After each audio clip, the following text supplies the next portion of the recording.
Good night, Madam Shah. My name is Ni Asma Iliana, a student of the Faculty of Education and Humanities of UNITA. Thank you for participating in this interview. This interview is conducted for our group project to explore stakeholder views on Malaysia 2027 New School Curriculum KP 2027, which emphasize character education. Let me introduce my team members before we proceed to the first question. First is Fifi, followed by Alia, Atikah, and lastly Haja. May we ask you to share a bit more about yourself, madam? Okay, Assalamualaikum and good evening to everyone. So I am Siti Nur Syaadah binti Fahrizal.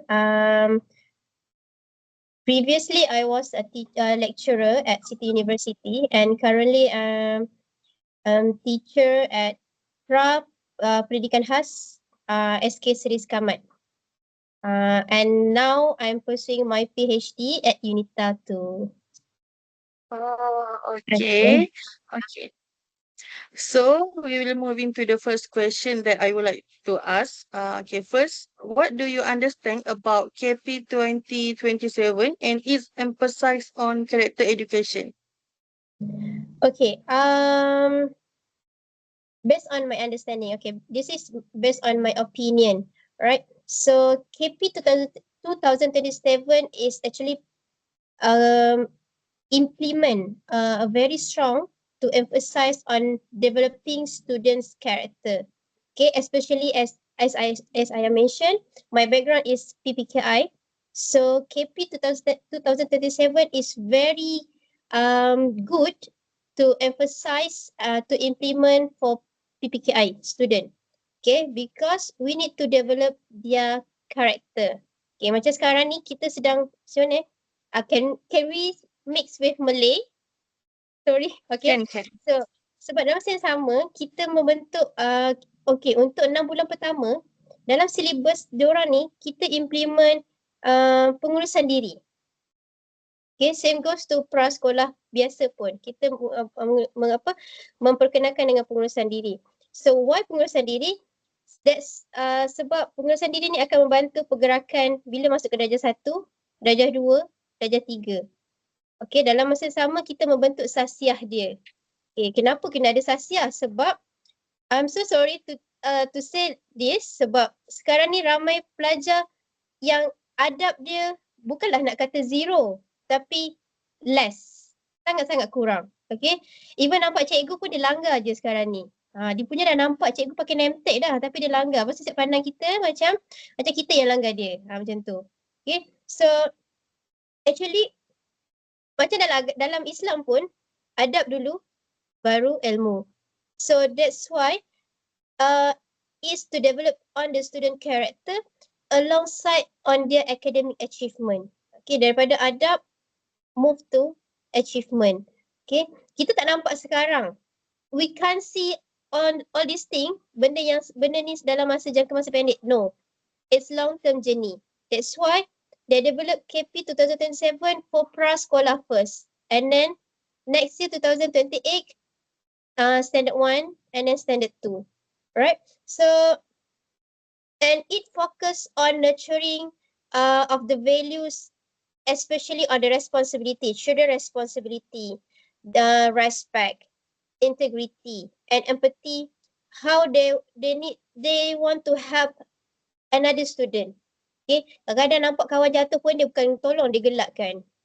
Okay, and then it's become well-rounded on the individual. Kita nampak mungkin hari ni seorang buat, tapi in future dia akan berjangkit dari seorang lagi, and semua akan implement benda yang sama. And actually this initiative is highlight on the education is not only about on academic excellence, but also about shaping student attitude and behaviour. Macam saya cakap tadilah, daripada adab kepada ilmu. Tak guna kita ada ilmu, tapi kita less on adab. Okay, sebenarnya nak bercakap tentang adab ni, saya ada, masa saya ada ladap, my GB saya cakap macam ni. Kalau nak tahu sekolah permata, kita tahu kan sekolah permata, pelajar-pelajar pandai. Bukan yang pemata prasekolah tau, pelajar-pelajar pandai. Kalau ada 200 pelajar pemata, 200 cikgu kaunseling. Kenapa ada cikgu kaunseling untuk 200 pelajar ni? Sebab setiap guru kaunseling ni membentuk peribadi pelajar-pelajar ni walaupun mereka pandai. Sebab apa? Dalam mentaliti dia, dalam mind dia, dia dah mindset aku pandai, so kenapa aku perlukan benda yang lain. Sebab tu mengapa KPM membentuk ataupun membina KP 2027. But as a teacher, I'm still looking forward on receiving more detailed guidelines. So kita sebenarnya benda ni baru. And kita masih dalam, orang kata kalau baby tu baru nak berjalan bertatih. So benda tu masih goyang. Macam contohnya macam prasekolah ada baca bersama. Baca bersama tu bukanlah budak tu baca, tapi sebenarnya kita yang membentuk karakter. Hari ni cikgu jadi harimau, cikgu kenalah pakai kostum harimau, baca bersama dengan dia. Hari ni cikgu jadi clown, cikgu pun kena make up jadi clown. Okay, so this is how we implement on school lah. That's all. Itu dah sedikit daripada saya untuk perspektif. Okay, thank you, madam, for the very detailed and lengthy explanation. And I will pass the next question to my friend. Okay, thank you, madam, for the prompt answer and sharing for this KP 2027. For the next question is, do you think the character education is important to school and why? Actually, sebab benda ni bermula dengan ECE, Early Childhood Education. So, kenapa nak kena ada subjek karakter dekat prasekolah? Ibu bapa boleh bentuk. Do you really benda tu boleh dibentuk oleh ibu bapa sahaja? No. Sedangkan kita dekat sekolah pun sekarang, saya sebagai cikgu, we receive a lot of complaint from parents. Cikgu, kenapa anak saya macam ni? Cikgu, kenapa macam ni? Sebenarnya sedangkan benda tu boleh dididik dari rumah. So for the answer is yes. I believe character education is need to implement on every school. So dia memang penting sangat. Kenapa? Because academic success alone is not very sufficient. So, dia takkan cukup. Kalau setakat kita bagi je, kita suap, tak dengan karakter yang orang kata cacar marba, tak boleh, tak akan membentuk. Sebab itulah jadinya bila pandai ni, tapi bila masuk sekolah menengah, macam-macam kita tengok gaya-gaya kan pelajar-pelajar ni yang tak hormat cikgu, yang jadi gangsterism, yang bila masuk ke dunia universiti pun bermacam-macam cara, terlibat dengan dadah, terlibat dengan perempuan. Alright, so that's why character education will help student to develop positive value, self-discipline, responsibility and respect with others. Respect with others ni parents, dia punya society, teachers. Okay, society tu bukanlah setakat jiran di sebelah rumah, bukan. Orang-orang surau, okay, kawan-kawan sekeliling dia, kawan-kawan friends dia. Okay, that's why we need to have respect. Okay, respect ni, itulah kita kata respect ni sangat-sangat dah berkurang dekat dalam diri pelajar masa kini, especially for Gen Z. I'm so sorry if I mention about Gen Z here. Hopefully awak ni mesti Gen Z kan? Right? So it also prepares them to face on the real life challenges. Okay. Apa yang kita belajar tak sama dengan apa yang kita implement masa real life. Macam pelajar ni dia rasa okay sekarang dia dah pandai. Dia pandai on paper. But when come to practical, dia orang tak boleh. Right? So, and yeah, school will place very significant role model to shape students' moral development and making character education as essential component of holistic in education. Okay, macam baru ni sekolah anak saya, kebetulan lah cikgu ni dia share dekat status student basuh toilet. Okay, basuh toilet. Tiba-tiba pub ada parents masuk dalam group WhatsApp, Kenapa anak saya kena cuci toilet? Kenapa anak saya kena cuci toilet? Waktu sekolah, waktu persekolahan, waktu belajar. For me, as a teacher, saya bagi pandangan sebagai teacher dan sebagai parents, it's normal. Kalau kita tak didik dia untuk benda-benda yang macam tu, in future apa nak jadi? Especially kalau anak lelaki. Okay, sebab masa zaman saya pun, kita orang pun pernah juga cuci toilet dekat sekolah agama. Okay, minggu ni siapa nak cuci toilet? Minggu depan siapa nak cuci toilet? Dulu kita siap willing. Okay, saya. Tapi sekarang parents pula. Oh, anak saya tak boleh cuci toilet, cikgu. Kenapa? Actually kat situ kita membentuk karakter anak tu. Apa yang kita nak dia jadi in future. Bukanlah bila dia cuci toilet, in future dia jadi tukang cuci toilet. Bukan. Tapi dia lebih ada pada empathy. Kalau dia tengok toilet tu kotor, contoh dia kerja. So dia faham. Bila toilet kotor dia pun tolong. Macam mungkin dia tengok macam cleaner tak sihat ke, dia tolong kat situ. Alright. So on sociological perspective is more on functionalism. Okay, from functional perspective, the character education contribute on social stability. Right. That's all from me.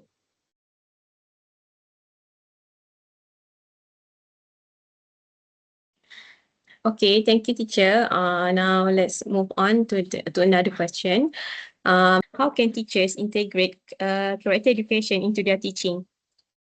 Alright, so teachers can integrate the character education by embedding values into daily lesson and classroom activities.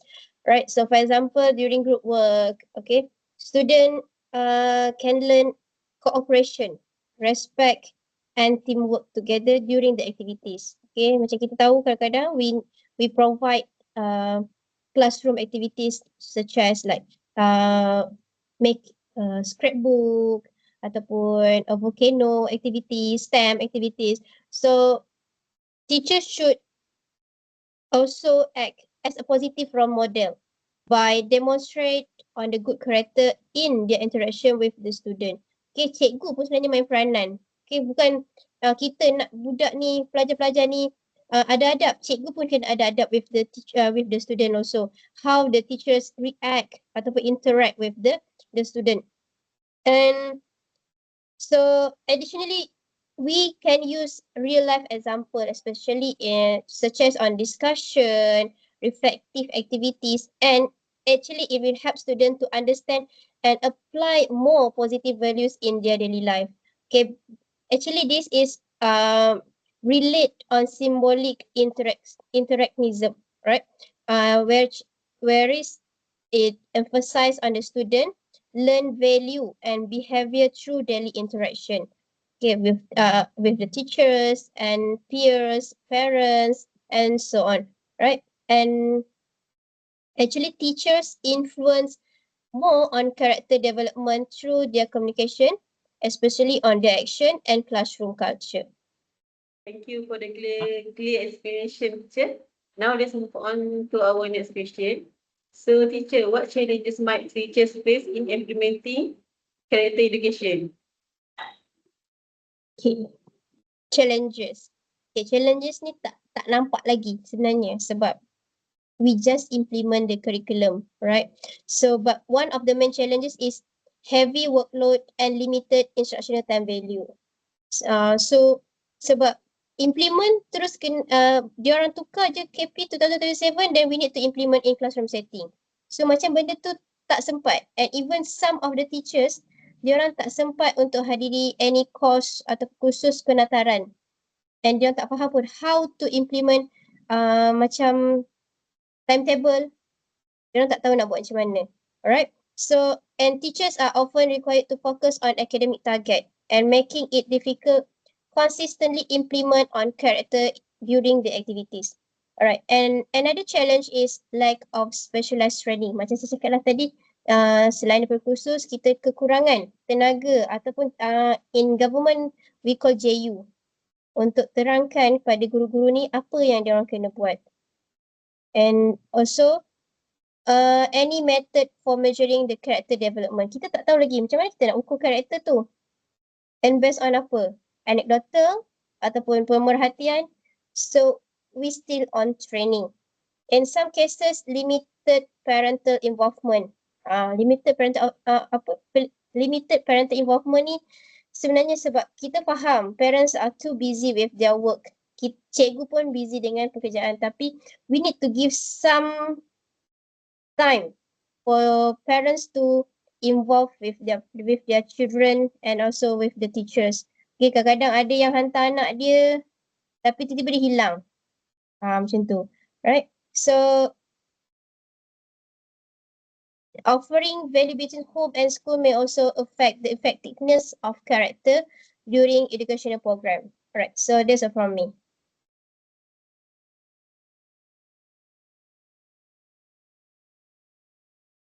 All right, moving on to the last question. So what support do teachers need to implement KP 2027 effectively? And what suggestion do you have for schools and communities to work together? Right. To implement KP 2027 effectively, teacher needs to continuous professional development and training related to character education. With a clear guideline expectation from MOE, will help to ensure consistent implementation, and support from school leaders is also very important, okay, especially from guru besar, including sufficient time and resources for character-based activity. And the more is strong collaboration between school and parents is necessary to reinforce positive value both at school and at home. So just now your last question is? What suggestion do you have for schools and communities to work together? Right. So my suggestion is just implement a lot of activities that need society and parents, also teachers work together, such as like gotong royong, hari keusahawanan, and even parent teacher meeting also. Okay, masa parent teacher meeting janganlah buat parent teacher meeting je. Lepas tu adalah sambil tu macam jualan. So masa tu juga kita terlibat dengan society. Alright, that's all. All right, so thank you very much for your time and for answering our questions. This marks the end of our interview session for tonight. Thank you. Alright, thank you. Terima Thank kasih. you. Thank you, Sama. teacher.